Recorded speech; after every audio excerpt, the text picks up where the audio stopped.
Donc on est dans un château qui date de 1780, au château de la Généserie.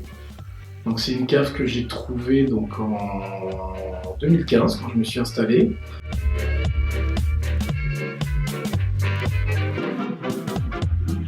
C'était très compliqué de trouver des bâtiments pour mettre mes cuves. Et j'ai eu du bol de venir frapper ici à la porte du propriétaire qui s'appelle Monsieur Julia, donc je suis en location ici.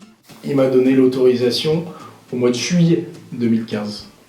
Donc à partir du mois de juillet, il a fallu trouver des cuves, pressoirs. J'ai eu mon pressoir le 7 septembre 2015 et je commençais les vendanges le 12. C'est-à-dire, donc c'était beaucoup de stress en fait. Donc premier millésime, en plus avec des cépages que je ne connaissais pas, dans un endroit que je ne connaissais pas, c'était assez compliqué en termes de stress. Donc c'était un premier millésime, on a la chance du débutant heureusement. Après il y a eu des vins qui sont partis un peu en sucette. Le fait en fait d'avoir un petit peu aseptisé la cave, donc j'ai passé le Karcher sur les murs, passé le Karcher par terre, j'ai enlevé pas mal de vie en fait dans cette cave là et puis j'ai eu des soucis.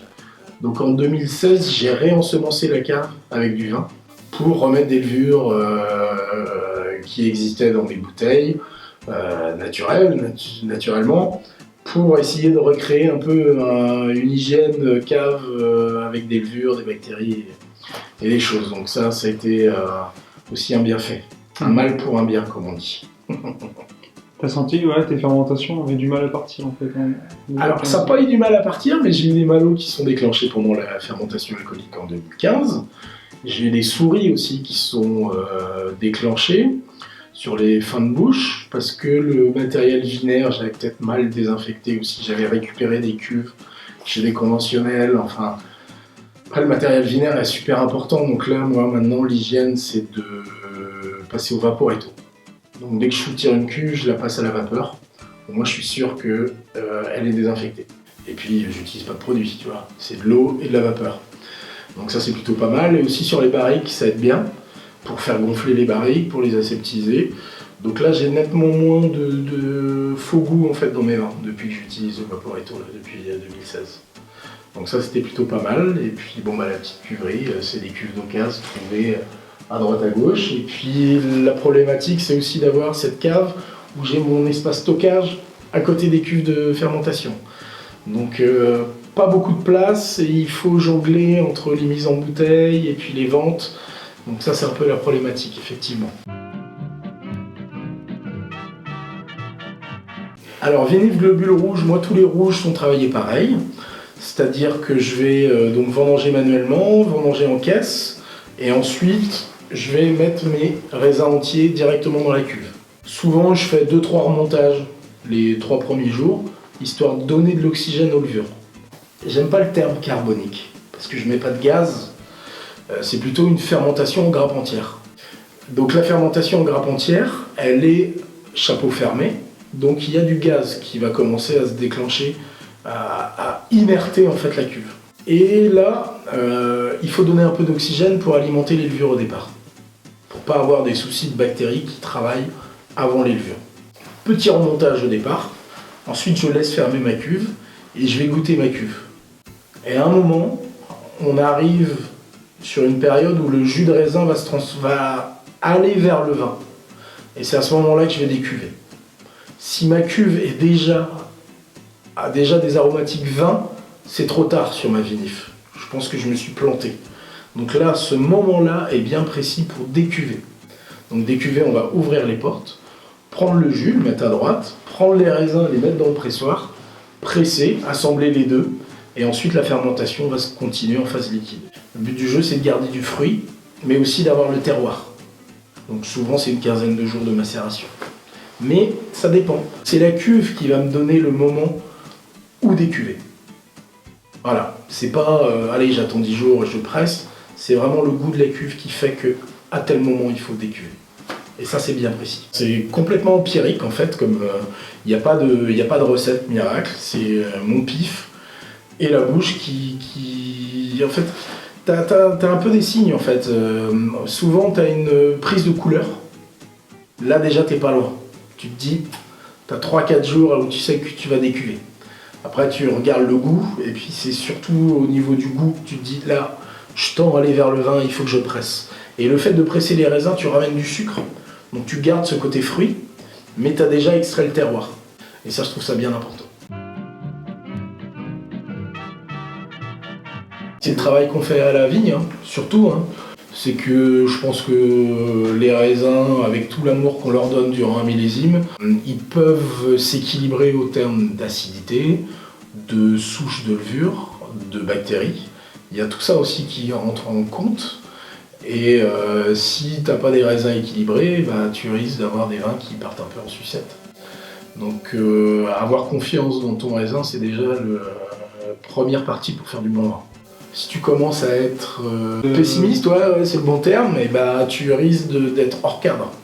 Donc il faut avoir confiance dans ce qu'on fait, il ne faut pas oublier qu'on a l'esprit des choses, et puis il y a la matière.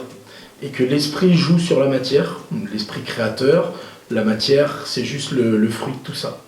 Donc si tu as l'esprit sain, dans un corps sain, on dit, mais si tu sais où tu peux aller avec ton raisin, ton esprit a le goût de ça, et bah, tu peux le faire. Si tu commences à pas avoir confiance, tu amènes la matière vers quelque chose qui est pas, c'est pas le bon sens en fait. C'est difficile à expliquer parce que tout se travaille à l'intérieur sur l'intuition et l'intuition fait beaucoup de choses, je pense. Donc il y a des jours où tu te couches le soir où tu te dis bah merde, cette cuve là, est-ce que je vais la soutirer? Parce que des fois là comme cette année, après les fermentations, une fois que je suis en phase liquide, tu as beaucoup de lie qui précipite dans le fond de tes cuves. Cette lie peut donner des arômes au vin, par exemple du végétal, donc là il ne faut pas avoir peur de soutirer. Ça je le fais pas chaque année, c'est ma sensation, mon intuition par rapport au jus. Et donc tout se passe dans la tête, hein. Le matin tu as une idée et le soir tu en as une autre. Et tu disais que tu réutilisais des fois les lies pour mettre dans des... Ouais, alors le but du jeu c'est de ne pas utiliser de soufre. Le sulfite, moi j'aime pas ça. En plus le sulfite, pas oublier que tu changes le spectre de ton vin au niveau des fruits, de la buvabilité, de l'énergie. Donc faut pas en mettre. Moi je bois des vins sans soufre, même s'il y a des défauts, ils me donnent de l'énergie. Donc moi ça fait quand même depuis 2006 que je fais du vin nature. On a des solutions pour diriger le vin quand il commence à partir un peu dans une mauvaise direction. Donc c'est souvent sur le gamay, mais là cette année, c'est bizarre, c'était le Cabernet Sauvignon érogène, où j'ai une volatile qui a commencé à démarrer. Et souvent, quand je soutire mes barriques de blanc, je garde les lies et je les mets ensuite dans les cuves de rouge. C'est un principe où en fait, c'est comme une filtration qu'on va faire. Donc on va calmer ces bactéries qui commencent à travailler, soit les sucres ou les alcools ou les acides, et on va les faire précipiter dans le fond de la cuve. Donc elles vont plus avoir cette activité qu'elles auraient si tu fais rien. Et si tu fais rien, bah, des fois il faut soit filtrer, soit sulfiter. Donc le message des lies aussi est un bon régulateur sur des vins qui veulent partir en sucette. Enfin, on a des solutions en nature, ou avec les grappes entières aussi, les macérations, repasser sur des macérations. Ça, c'est des techniques qu'on apprend au fur et à mesure, qui viennent beaucoup de l'intuition, ou alors beaucoup avec les échanges avec d'autres vignerons durant les salons, et ça aussi c'est intéressant. Chacun a ses techniques en fait. Donc moi, les vins ne sont pas filtrés, ne sont pas sulfités, ils sont mis en bouteille, moi je fais tout à la main pour le moment. Donc j'ai vraiment la démarche artisan jusqu'au bout, quoi. Pour le moment, j'ai pas eu de soucis, alors je touche du bois, mais j'ai pas eu de soucis encore de cuves qui sont vraiment parties en grosse volatile. Si c'est le cas, il y a encore des solutions pour essayer de soigner le vin, hein, sans soufre. Donc tu vois, en 2015, mon premier millésime, j'ai mis 1 gramme de soufre. Et puis ça a été une grosse connerie. Parce que ça a séché les vins. Les vins ont mis du temps avant de retrouver leur bouche, surtout les fins de bouche. Et tu bloques des choses aussi. Alors donc 2016 rien, 2017 rien, 2018 rien, et puis on s'en sort pas si mal que ça, quoi. Après, faut pas oublier que le défaut peut être aussi une qualité. Faut pas voir les vins nature toujours remplis de défauts. Des fois il y en a, mais ça peut nous servir aussi à avoir une identité.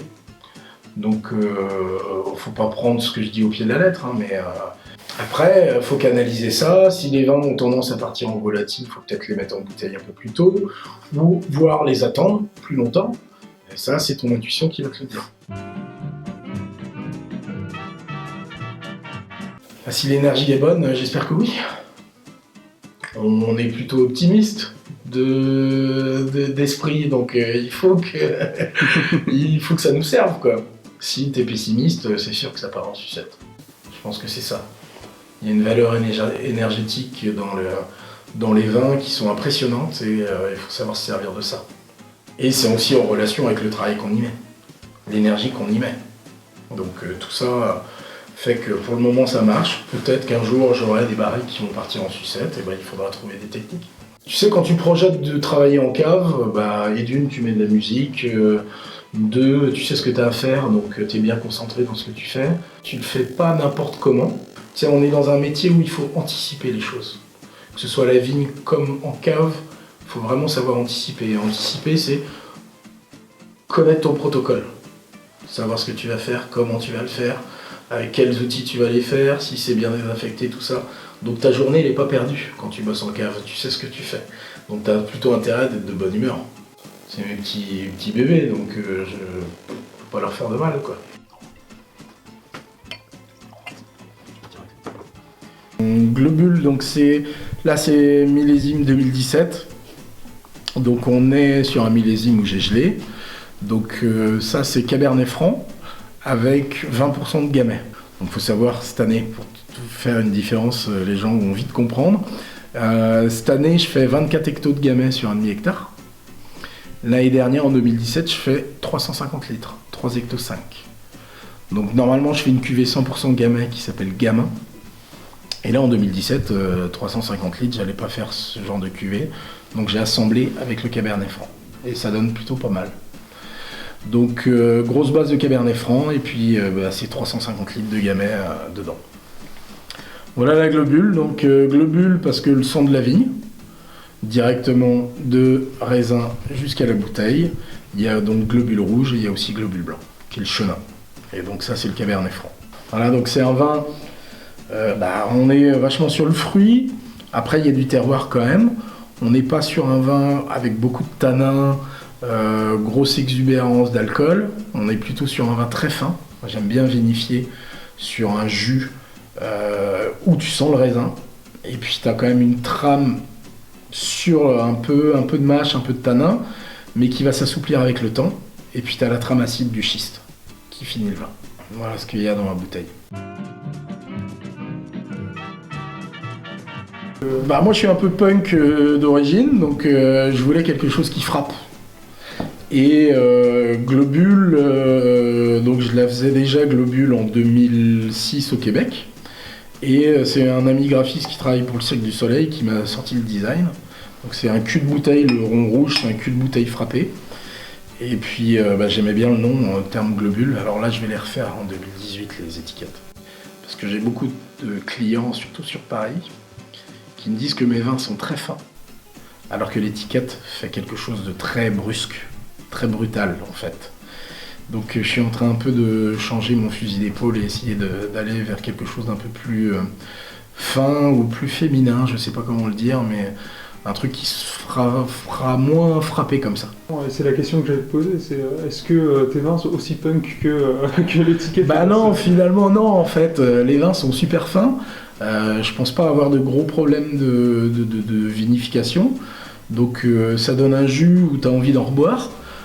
En magnum c'est encore meilleur. Et puis c'est pas aussi brutal que ça en fait, que ce que ça veut paraître. Je trouve moi ça fait un peu pamplemousse en bouche, au nez, en bouche, en première bouche. Et puis j'espère que ça va évoluer sur la rose, ce genre de choses. Alors au début dans sa jeunesse on peut avoir un peu le poivron, le paprika. Et puis après, là tu vois, c'est mis en bouteille au mois de juillet et ça s'est bien ouvert. Là ça goûte, les vins sont froids parce qu'on est en plein hiver, mais on a déjà cette trame un peu pamplemousse au nez et sur le début de bouche qui est intéressante. Alors on me dit des fois aussi orange sanguine, ce qui peut bien traduire l'aromatique du vin. Moi je dis que ça goûte le jus des raisins fermentés. Voilà. Et puis c'est le Cabernet Franc, donc c'est toujours quelque chose qui va te frapper un peu l'esprit. Alors je fais un Cabernet Sauvignon 100% qui est lui plus dans l'estomac. il vient beaucoup plus vite descendre, qui est plus terrien, le Cabernet Sauvignon, alors que le Cabernet Franc est plus aérien. Donc là, on a vraiment la notion de ça. Quand tu le mets en bouche, paf, ça te titille le cerveau, quoi, ce qui est intéressant. T'as envie d'en reboire. C'est un peu le vin que je préfère, donc je sais que des fois il peut être fermé, un peu austère, mais avec le temps, ça se libère. Ça s'ouvre et puis ça devient un super jus, quoi. Sans souffle. C'est moyen, c'est pas du vinaigre. Bah, merci beaucoup. Bah écoute, merci Adrien.